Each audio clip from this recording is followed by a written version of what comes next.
đời giờ ôi nó đã lời nhà nơ đen nơ e ya nơ khi ba đô thay cơ nè đã lên ta ba ya ôi nó đã nơ mê lu la ba ta one tao cho mà nên đỡ tê thay cỡ cho bên ta nè ôi nó đã nơ mê e ban đốt thay cỡ nè nơ e vì mà na nơ họ nơ cho kê tơ xê ô ta mà na cho lẽ tin đờ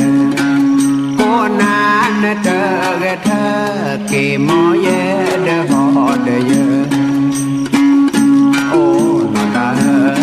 là nhà na tên na ya na chỉ qua đó thay cơ nè